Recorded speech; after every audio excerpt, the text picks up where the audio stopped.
Hello, this is Richard, and this is a story about an ordinary family and their wicked Uncle Jeff. If you've heard the earlier stories, you'll know that he's not so much wicked as irresponsible, and when he's around, almost anything can happen.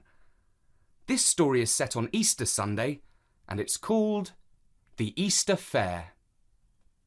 Jeremy and Jemima stood next to Mum and Dad, holding hymn books in their hands. As the church organist began to play All Things Bright and Beautiful, a tall man in a smart hedge coat with a silk scarf tucked into his collar joined the family at the end of the pew. He said, "Hi, kids," a little too loudly. Mum turned her head to look at the noisy intruder. Her frown was met by the cheery grin of Jeff, whom the family normally referred to as the wicked uncle. It was a joke, of course. But like all jokes, there was a drop of truth at the bottom of it. After the service, they stood on the steps of the church in the crisp air and mellow sunlight of a beautiful April morning. It was enough to make anyone feel springy with the joy of life. But Dad was grumpy, because Jeff had put a £20 note in the collecting box and he felt he had to match his generosity.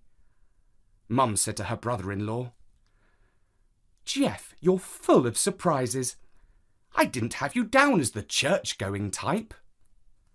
"Oh, you know, Christmas and Easter, wedding and funerals, the odd baptism, that's me," said Jeff. "Well, you'd better come to Sunday lunch," said Mum, hoping that he hadn't noticed Dad shaking his head. An hour later, Jeff was carving the roast beef and saying how a family meal was a rare treat in his bachelor existence. He offered to take the kids to the Easter fair in return. "Fantastic! We'd love to go to the fair!"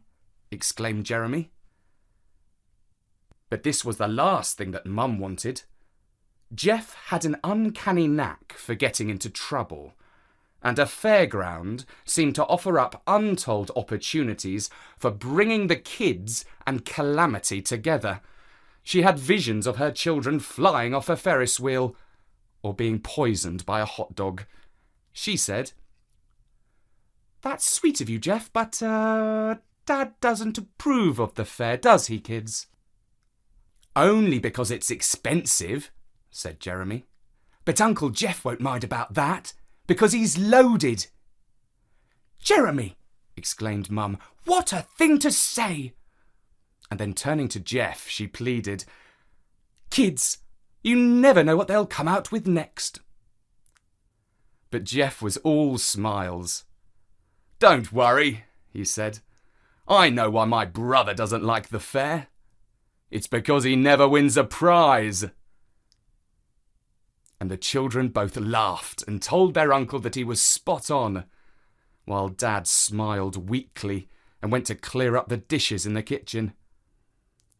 Mum stalled for time by telling the kids to go out to the garden and hunt for Easter eggs. She hoped that in the meantime, Dad would come up with a good excuse for not going to the fair. While the children were finding mini eggs, Jeff went out to his Porsche to fetch a giant Easter egg made of Swiss chocolate.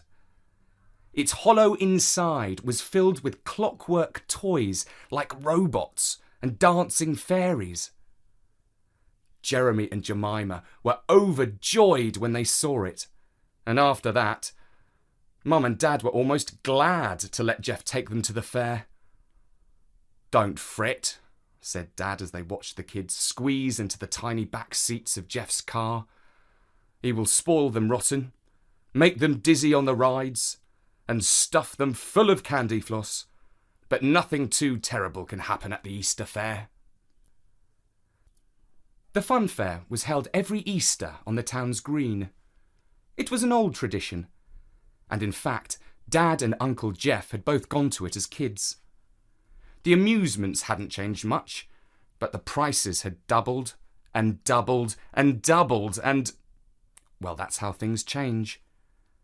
But the fair was as popular as ever, and the crowds queued for the old favourites like the Dodgems, the Ghost Train, the Roundabouts, the Helter Skelter, and the Big Wheel. The cuisine still consisted of toffee apples, candy floss, hot dogs and hamburgers, with lots of smelly fried onions. The muddy ground was ankle deep in cartons and waste paper, a cacophony of conflicting disco beats and golden oldies pumped out of speakers from every stall. In short, it was heaven. Just as Dad had predicted, Jeff indulged the kids to every dangerous-looking, dizzy-making ride that their hearts desired. But he himself took a particular interest in the side stalls that offered prizes. The fact is that nobody ever succeeded in throwing a hoopla ring over a triangular block to win an enormous fluffy pink bear. Nobody, that is, except Uncle Jeff, who scored a prize with all 3 of his hoops. Jeremy and Jemima's arms were so full of fluffy toys that they could hardly walk, let alone lick toffee apples. So Jeff gave them back to the storeholder. "The kids are too old for them," he said apologetically. Then he moved on to the strongman test. Jeremy lifted up the big hammer and brought it down with all his might. He sent the ringer about a third of the way up the stand towards the gong. Jeff picked up the hammer with one hand and rang the gong first time. Even the storeholder was impressed as he handed over his best prize, a china statue of a Dalmatian dog. "One more piece of kitsch for the collection," said Jeff as he examined it. "The prizes at this fairground were never up to much." But Jeremy caught sight of something interesting and said, "Except for that one." He was pointing towards the shooting arcade, over which a sign declared, "Win £1,000. £1,000? exclaimed Jemima. "That can't be true."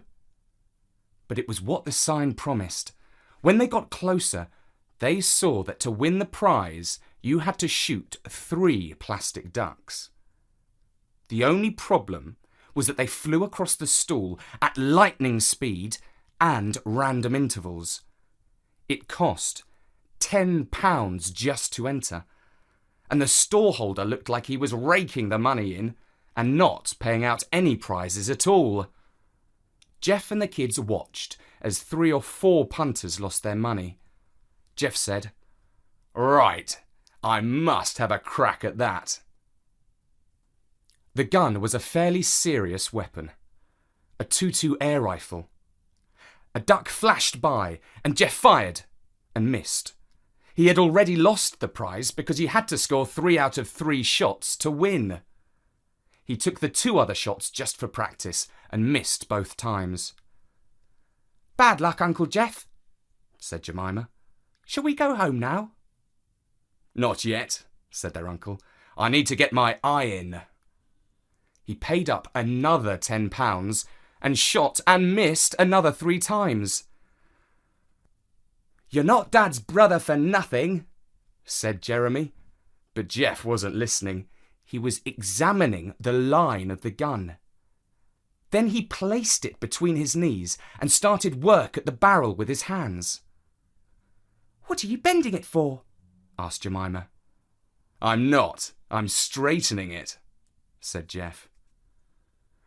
"Hey, you can't do that," exclaimed the stallholder. But Jeff already had. He handed over his money and said, "Bring 'em on." This time, Jeff sent the first duck flying off its hook. He swiftly reloaded and shot the next target a moment later. The 3rd duck followed very soon after, but Jeff was ready. His shot was true. A crowd of onlookers applauded, and Jeremy and Jemima jumped up and down, shouting, "Yeah, for Uncle Jeff!" The storeholder protested that he must have cheated. But Jeremy said rather menacingly, "I wouldn't argue with Uncle Jeff if I were you." The man slowly pulled a checkbook from his pocket, and Uncle Jeff said, "I'll take cash, thanks." When Jeff had counted the notes and checked each watermark against the light, he placed the wadge into the pocket of Jeremy's denim jacket. "Give that to your dad," he said. "An Easter present from the black sheep of the family." "Wow, Dad will be delighted," said Jeremy. But Jemima wasn't quite so sure. Perhaps Dad might think that Jeff was showing off. She asked where Uncle Jeff had learnt to shoot so well. "Here and there," he said elusively, and then said in a hushed voice, "I was in the forces before I went into business." They were all in the best of spirits as they walked towards the car park. As they passed the conveniences, Uncle Jeff said, "I'll just pop in here if you don't mind." Jeremy and Jemima waited outside for their uncle. They were kind of surprised about winning the big prize, but when Uncle Jeff was around, you had to expect to be surprised. Perhaps for that reason alone, they should have been more on their guard. A sea of people was coming and going from the fair all the time, and they were already used to being jostled a little by the crowd. They didn't realise until too late that they had been surrounded by a gang of youths on all sides. One of them was holding a knife and said, "Hand it over." Jemima gave him her iPod. "Come on, don't make me use this," threatened the boy with a knife, jabbing it towards her brother. And Jeremy reached into his pocket and handed over the £1,000 in notes. A few moments later, the boys had melted away into the crowd. When Uncle Jeff returned, he found Jemima in tears and Jeremy hugging his sister and trying not to tremble. "What's happened?" he asked, but he had already guessed. He considered calling the police, but on balance thought it was better to get the children home to their parents rather than keep them hanging around for some officers to arrive. It was two very pale and shaking kids that he buckled into the cramped back seat of his Porsche. Soon after they left the car park, Jeremy said, "There, that's them." "Are you sure?" asked Jeff. "He's right," said Jemima. "I'd know them anywhere. But Uncle Jeff, please don't—" But his foot was already on the accelerator, and the engine was roaring. As he passed the gang, he flung open the door and knocked one of them over with it. He skidded to a halt and leapt out of the car. The youths jumped over a fence into the park, but Jeff was over it and after them. Jeremy and Jemima looked round anxiously while cars hooted at them for blocking the traffic. They saw Jeff rugby tackle one of the boys, and the others turned and tried to kick and punch him. By the time a police van came speeding over the grass with its blue light flashing, Jeff had felled 3 of the boys and held a 4th in a headlock. 10 police officers jumped out of the van and arrested the boys.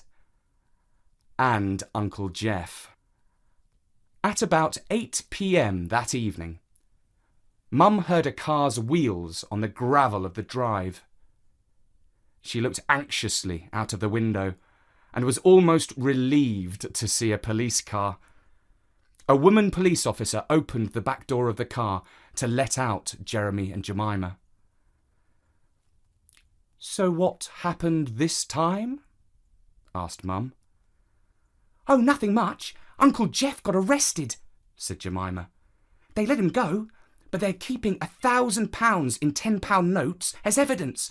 Uncle Jeff says Dad can have it after the trial is over." "Arrested? Money? Trial? I didn't understand a word of that," said Mum as she hugged both her children somewhat tearfully. "But I can say that your Uncle Jeff is never taking you to the Easter Fair again." And that's the story of the wicked uncle at the Easter Fair. If you enjoyed it, You can find more stories about the Wicked Uncle and about loads of other characters at storynori.com.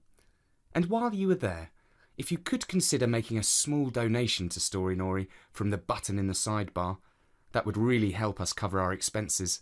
A big thanks to everyone who has done this already. For now, from me, Richard Scott, bye-bye. Bye-bye.